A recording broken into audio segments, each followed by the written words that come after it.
slain FSU professor Dan Markel's close friend, Tamara Demko, appeared on Surviving the Survivor recently, and she shed new light on Donna and Harvey Adelson. Demko said that on the day that Dan Markel died, which would have been Saturday, July 19th, 2014, she went over to Wendy's house after a friend of hers emailed her to tell her about Danny's death. This was the day when Wendy opened the front door, looked at Tamara, and said, "I'm so sorry," which Demko found a very strange and odd thing to say to her. Wendy was, after all, the ex-wife of the victim. Well, apparently Donna came up to Demko and told her that she and Harvey were at dinner when Wendy called from the police station to tell them about the shooting.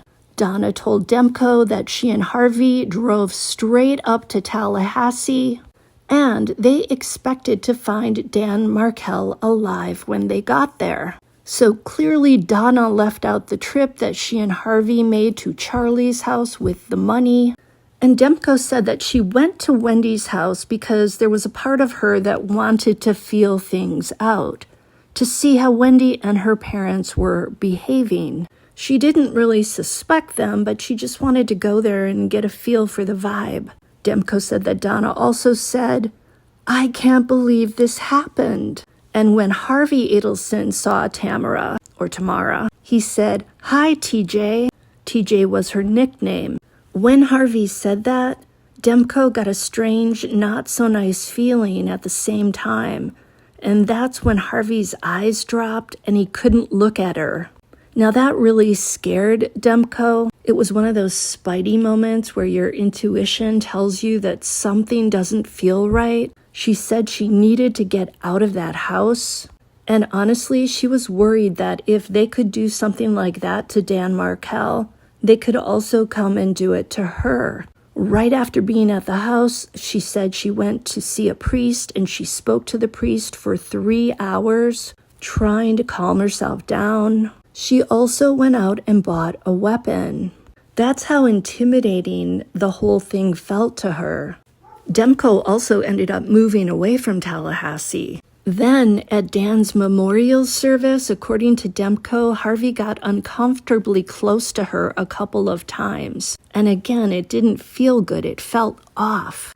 And 2 days later, Harvey friended Tamara on Facebook, which she said felt passive-aggressive. And Demko found out later that Donna called up her son, Rob Adelson, and told him, quote, "Your friend from high school," meaning Tamara Demko, "is being mean to us."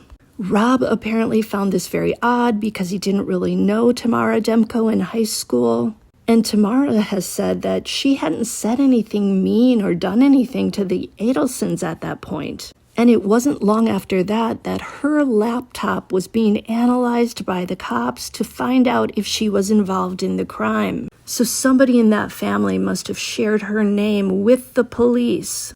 Then, on July 30th or 31st of 2014, the year of the crime, Stephen Webster, who was Dan Markel's divorce attorney, called Demko and said, "I don't know what you did to piss off the Adelsons, but you are public enemy number 1, end quote. This really terrified Tamara.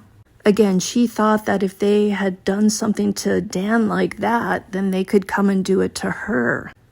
Demko went on to say that in October of 2016, the Sun Sentinel newspaper published an article that said that she, Tamara Demko, was suspicious of Harvey Adelson. So it sounds like the police had released her interview with them, and right after that, Harvey unfriended her.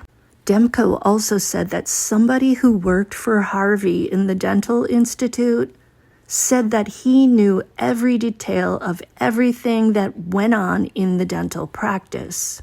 Meaning there's little chance that Harvey Adelson was unaware of the plot to unalive Dan Markel. When asked why she's speaking now, Tamara said that she feels safer talking now that Harvey revealed his true character in court at Donna's sentencing. She also said that it's been many years and she's been able to sort of process all this and she's in a different place now. She doesn't feel as terrified. I'm going to share a portion of her interview on Surviving the Survivor. Demko shares how well she knew the Adelsons and all of the activities that she did with them. It really sounds like Harvey Adelson was definitely trying to intimidate Demko. He must have seen it in her eyes when she looked at him and got the bad feeling that he might be involved. It's like he could read what she was thinking, and then he went after her in those passive-aggressive ways. So to me, this makes it sound like Harvey is just as mean and just as evil as Donna Adelson is. So while he might present as an intelligent dentist, an older man, distinguished maybe, the truth is he may be just as much of a bully as his wife Donna. Maybe they're two peas in a pod, and maybe Harvey will end up in a pod, just like Donna. There won't be true justice for Dan Markel and his family until every person who contributed to that crime is behind bars.